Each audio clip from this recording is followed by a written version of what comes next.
Haleluya, saudara-saudara, kita sudah terus membahas tentang bagaimana kita membangun rumah Tuhan, dimulai dari saya yang membangun manusia roh lewat praktek disiplin-disiplin rohani. Ya, sepanjang tahun ini saudara, dari awal tahun kita sudah belajar praktek disiplin doa Bapa kami. Kemudian kita juga sudah praktek disiplin puasa. Dan bulan ini saudara, kita sementara mempraktekkan disiplin memberi. Nah saudara, karena itu disiplin-disiplin sebelumnya jangan kita lupakan. Kita terus praktekkan saudara. Nah, saudara sudah siap? Kita mau mendengarkan pengajaran tentang memberi. Nah saudara, kita tetap mau praktek doa Bapa kami. Mari kita siapkan hati kita.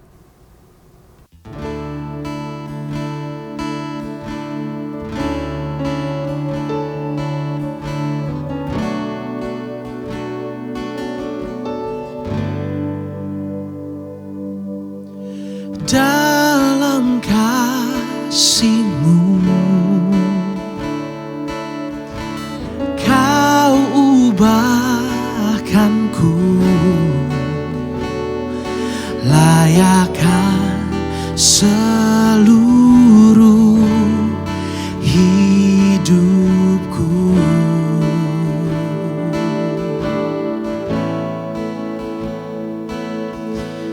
Dan ku berjalan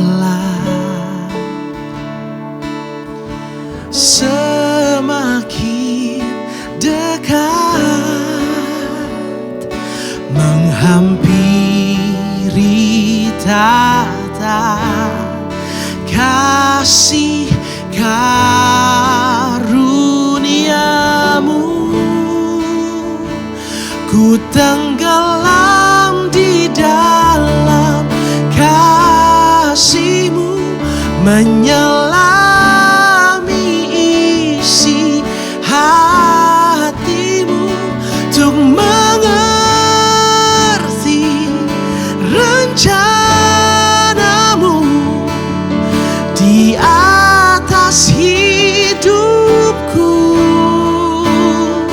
Ku tenggelam di dalam hati-Mu, mengenali kerinduan-Mu, terlebih mulia kehendak-Mu terjadi dalam hidupku,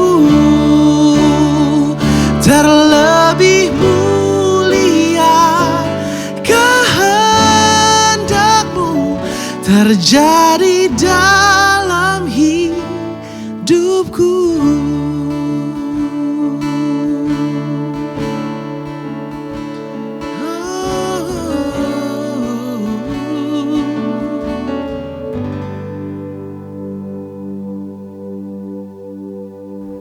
Bapa kami yang ada di surga, dikuduskanlah nama-Mu. Datanglah kerajaan-Mu, jadilah kehendak-Mu di bumi seperti di surga.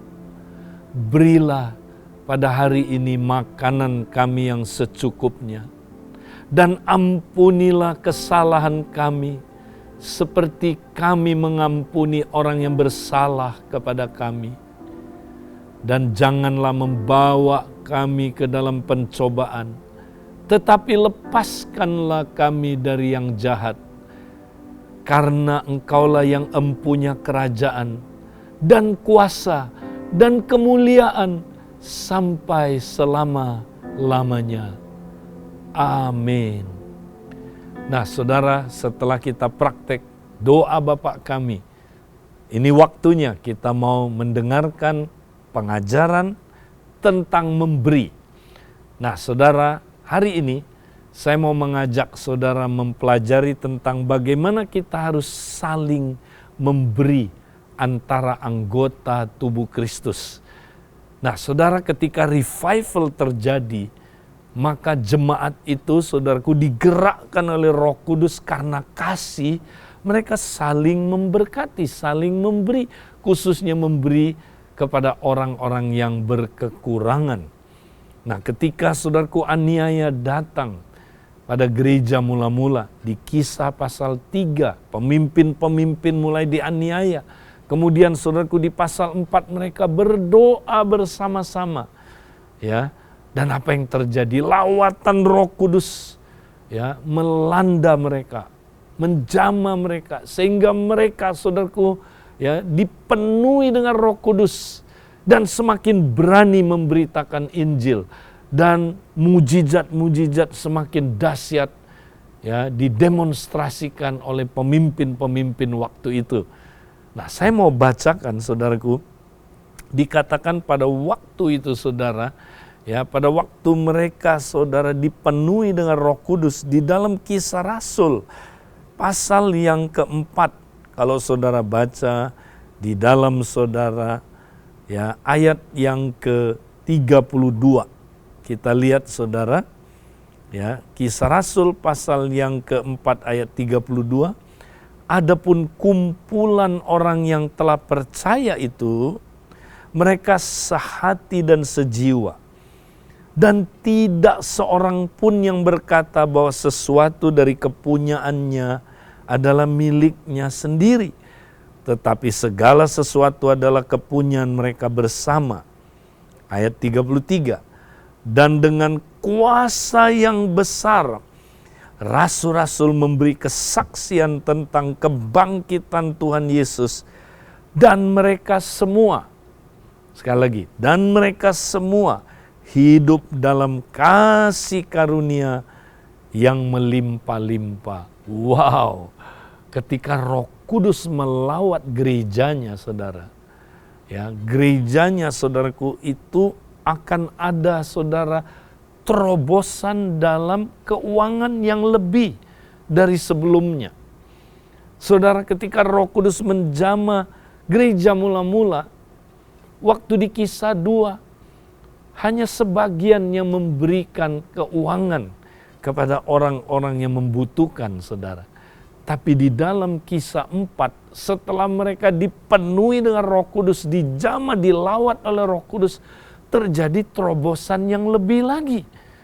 Di mana dikatakan, saudara, ya, dan bahwa ya kepunyaan mereka itu, saudara, ya sekarang adalah kepunyaan bersama, ya, dalam bidang keuangan. Sebab dikatakan ayat yang ke-34, sebab tidak ada seorang pun yang berkekurangan di antara mereka, karena semua orang, berapa? Semua orang yang mempunyai tanah atau rumah menjual kepunyaannya itu, dan hasil penjualannya itu mereka bawa dan mereka letakkan, ya, di depan kaki rasul-rasul, lalu dibagi-bagikan kepada setiap orang sesuai dengan keperluannya. Wow, dulu hanya sebagian, saudara, yang menjual hartanya di Kisah 2. Ini semua yang punya harta jual. Ini bukan peraturan, saudara. Ini bukan doktrin baru. Ini tidak disuruh-suruh. Ini bukan diperintahkan oleh pemimpin harus. Bukan. Ini karena hati mereka dilawat, ya, dijamah, mereka tersentuh, karena kasih itu mereka rela menjualnya. Bukan karena paksaan. Nah, ini mujizat, saudara. Ya.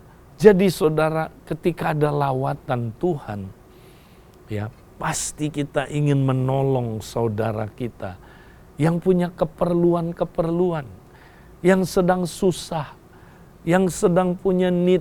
Ini bukan pinjam-meminjam, ya, seperti yang terjadi untuk cari untung, bukan. Ini untuk apa, saudaraku? Menolong saudara-saudaranya yang mempunyai keperluan-keperluan tertentu. Wow, ini mesti terjadi, saudara. Kalau ini ada lawatan Roh Kudus, saya yakin pasti akan terjadi. Nah, sampai, saudara, dikatakan, ya, di sini, saudara, tidak ada seorang pun yang berkekurangan di antara mereka. Nah, saudara, saya dengar kesaksian-kesaksian di komsel-komsel, komunitas-komunitas kerajaan, ya, terjadi di mana, saudara, waktu ada revival, ya, baik selama pandemi maupun sesudah pandemi ini, mulai terjadi mereka saling tolong-menolong, ya. Mereka tolong-menolong kalau ada anggota keluarga, ya, kerajaan yang punya kekurangan. Ya, memang mereka bukan orang yang saudaraku, mau cari-cari untung, mau nipu-nipu, bukan. Tapi mereka memang benar-benar kekurangan. Mereka dibantu, saudara. Ya, bahkan ada yang tolongin supaya mereka bisa bekerja lebih baik. Ya, ditolongin supaya kinerja mereka dalam bekerja lebih baik sehingga mereka bisa, saudaraku, mendapatkan upah yang lebih baik. Ya, ada yang memberi tenaganya, ada yang memberi uangnya, ada yang memberi perhatiannya, saudara. Ya, memberi, ya, supaya saudara? Semua, ya, bagian anggota tubuh Kristus tidak ada yang kekurangan. Saya rindu melihat ini terjadi di gereja lokal di mana kita berada. Saudara, nah karena itu mari kita praktekkan disiplin memberi. Ingat loh, saudara, harta yang Tuhan percayakan kepada kita itu bukan milik kita. Ya, itu milik raja. Kita ini, saudara, hamba, ya, yang harus mengatur. Ya, kita bendahara yang baik. Kita bukan pemilik, tapi kita hamba. Nah, ini prinsip ini penting, saudara. Karena itu, saudara, mari pastikan, ya, kita jangan hidup, saudara, ya, menumpuk harta di dunia ini. Ya, ada orang tumpuk harta. Tuhan bilang, ingat, hidup kita tidak ditentukan oleh kelebihan hartanya. Tapi Tuhan mau kita mengumpulkan harta kita di surga. Jangan di bumi ini, karena di bumi ini, saudara, penuh dengan ngengat, ada karat, bisa, ya, menghabiskan harta kita, atau ada pencuri, saudara. Ya, tapi kalau kita taruh di surga, ya, artinya di alam surga, kita taruh, saudaraku, untuk tujuan kerajaan Allah. Wow, saudara, kita sedang saudaraku, investasi, ya, untuk kita akan bawa sampai kekekalan nanti. Saudara, mari kita praktekkan, ya, kita memberi. Bagaimana caranya kita memberi, ya, untuk orang-orang yang punya keperluan. Nah, secara gereja lokal, saudara, ya, kita ada, ya, dana diakonia. Kita mau memberi kepada janda-janda, ya, yang berkekurangan, saudara, anak yatim piatu, ya. Saudara, kita secara gereja lokal memberi bersama-sama pelayanan tubuh. Tapi ini juga, saudara, bisa beri langsung, ya, kepada orang yang membutuhkannya. Saudara bisa beri langsung, ya. Kenapa, saudara? Karena ini adalah sistem keuangan dalam kerajaan Allah yang Tuhan tetapkan untuk kita saling memperhatikan. Kita bisa saja memberi tanpa kasih, bisa. Tapi kita nggak bisa mengasihi tanpa memberi. Kalau kita bilang kita mengasihi tapi kita nggak mau memberi, saudara, ya, pertanyaannya, apakah benar kita mengasihi? Ya, nah mari, saudara, kita jangan jadi, ya, orang yang memiliki harta, saudara. Ya, Yesus bilang gini, saudara, ya, kalau seseorang tidak melepaskan dirinya dari segala miliknya, dia tidak dapat menjadi muridku. Ya, jadi jangan memiliki harta itu, saudara. Ya, tapi lepaskan diri, saudara, dari, ya, merasa memiliki. Itu milik sang raja, bukan milik kita. Kita hamba saja, ya. Nah, saudara, memang kita harus bertanggung jawab untuk harta Tuhan, tapi jangan memilikinya. Ya, waktu iblis, ya mencobai Tuhan, dia bilang begini, dia ajak Tuhan Yesus melihat dunia dengan segala saudaraku, keindahannya, kemuliaannya. Ya, lalu saudara, dia bilang sembahlah aku, semua ini jadi milikmu. Nah, tapi Yesus tidak mau sembah dia, saudara. Ya, tentu saja dia Allah, setan yang harus sembah dia, saudara ya. Tapi secara manusia Yesus menang, mengalahkan pencobaan ini, saudara. Nah, mari kita belajar, jangan memiliki, saudara. Ya, tapi kita bertanggung jawab untuk hartanya Tuhan. Pastikan hartanya Tuhan, saudara, dipakai untuk menolong orang-orang yang berkekurangan, orang-orang miskin dalam kerajaannya. Nah, saudara, kalau kita lakukan ini seperti Amsal, saya bacakan satu ayat, saudara. Amsal 19 ayat yang ke-17, dikatakan apa di situ, saudara? Ya, Amsal pasal yang ke-19, ya, saya bacakan ayat yang ke-17. Demikian firman Tuhan. Dikatakan, siapa menaruh belas kasihan kepada orang yang lemah, memiutangi Tuhan yang akan membalas perbuatannya itu. Ya, kalau kita, saudara, ya, memperhatikan orang-orang yang lemah, menaruh belas kasihan kepada orang yang lemah, ya, kita saudara, memiutangi Tuhan.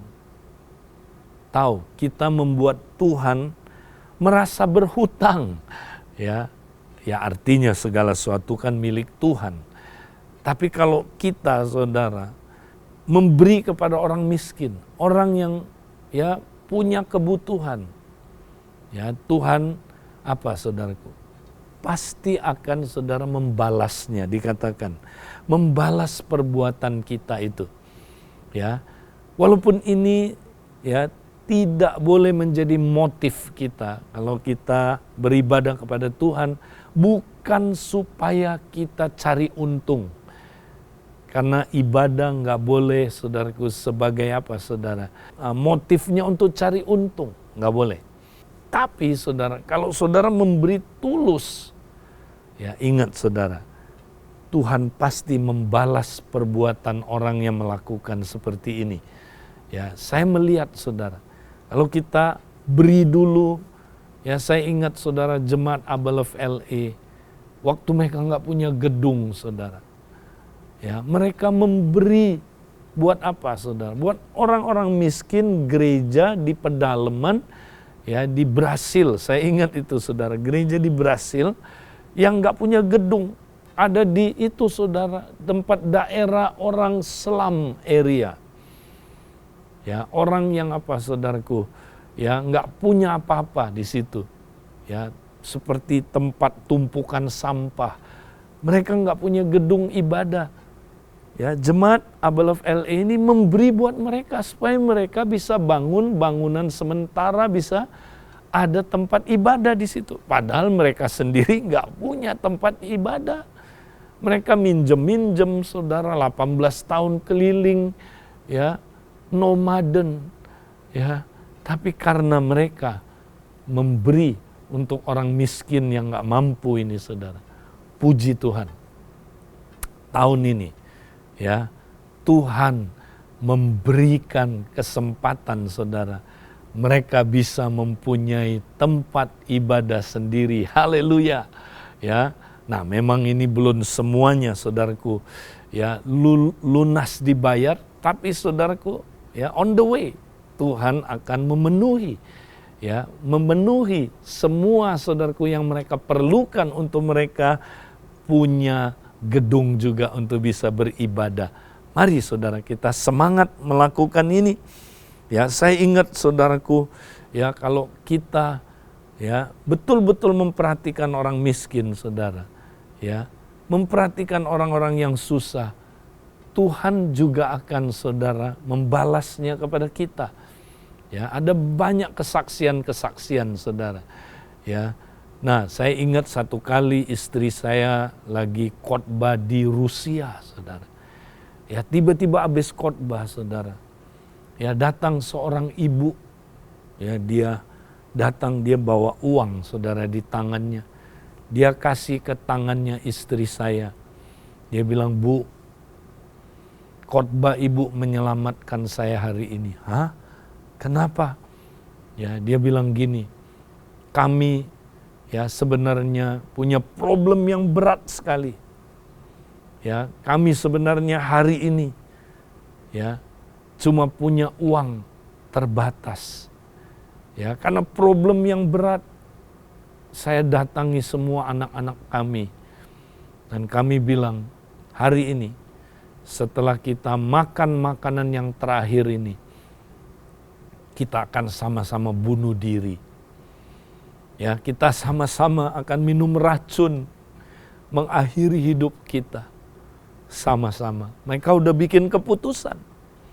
Tiba-tiba ada telepon berdering. Ya, dia diajak sama temennya. "Kamu mau nggak ikut? Ada ya pengkhotbah dari Indonesia. Datang, hadiri." Ya, dia diajak, saudara. Dia dan anak-anaknya hadir di situ. Ibu ini, dia dengar firman Tuhan, saudara. Hari itu dia percaya Yesus sebagai Tuhan dan Juru Selamatnya, saudara. Hari itu dia nggak jadi bunuh diri, saudara. Hari itu, saudara, dia diselamatkan. Makanya dia ambil uang yang mestinya dia pakai. Untuk apa, saudaraku? Mengakhiri hidupnya dengan beli racun itu. Dia kasih ke tangan istri saya. Aduh, kami nangis, saudara. Kami nangis. Saudara, ya, makanya saudara, ya, kalau kita, saudara, memberi kepada orang-orang yang memerlukan, saudara, ya, Tuhan gak pernah, saudaraku, biarkan kita kekurangan. Itu sebabnya, saudara, setiap pelayanan yang kami lakukan, saudara, untuk Rusia ini, Tuhan selalu mencukupinya, saudara. Ya, Tuhan mencukupi. Tuhan pakai siapa? Tuhan pakai orang-orang Rusia sendiri, saudara. Ya, mencukupkan biaya kami pergi ke sana, melayani, saudara, nggak pernah kekurangan. Ya, nah, saudara, saya ingat satu cerita, ya, saudara. Ada seorang pendeta, satu kali dia berdoa bersama keluarganya. "Tuhan, apa yang kami mesti lakukan dengan uang kami ini?" Ya, satu hari, saudara, dia lihat ada satu keluarga, 3 orang, bapak, ibu, dan anaknya. Ya, mukanya sedih, saudara. Lagi ngantri, mau bayar di apa, saudaraku, di counter di supermarket. Tuhan bilang begini, "Ambil uang semua yang ada di dompet kamu ini. Berikan kepada bapak ini, ya, dan kasih dia uang ini, tapi jangan dia, ya, tahu muka kamu. Pokoknya kamu kasih dia aja." Ya udah, dia taat, dia keluarin uangnya semua, saudara. Bapak yang lagi ngantri bersama seorang wanita dan anak ini, ya, di depan dia, saudara, lagi queue mau bayar. Tiba-tiba, ya, dia deketin bapak ini, dia bisikin dari belakang, dia bilang, "Pak, tolong jangan lihat muka saya, Pak. Mohon, saya mau memberikan uang ini. Ya, Bapak terima ya, uang ini buat Bapak belanja hari ini. Ya, tolong jangan lihat muka saya, Pak. Pesan saya cuma satu, Yesus mengasihi keluarga ini. Yesus mengasihi kalian bertiga." Udah, dia kasih uangnya, dia langsung lari, saudara. Dia tidak mau mukanya, saudaraku, dikenal oleh bapak, istri, dan anaknya ini. Begitu dapat uang itu, saudara, mereka sampai di depan counter, saudara. Mereka temukan uang ini persis uang yang dibutuhkan, saudara, untuk dia membeli susu, untuk dia membeli keperluan buat keluarga dia.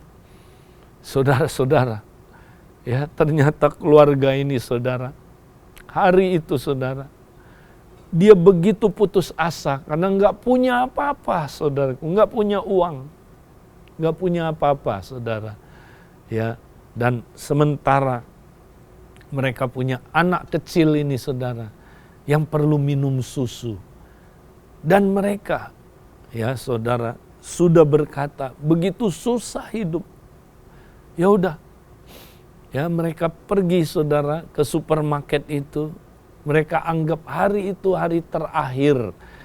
Ya, kalau betul ada Tuhan yang hidup, ya berikanlah kami tanda bahwa Dia mengasihi kami, bahwa Dia peduli kepada kami yang nggak punya apa-apa ini.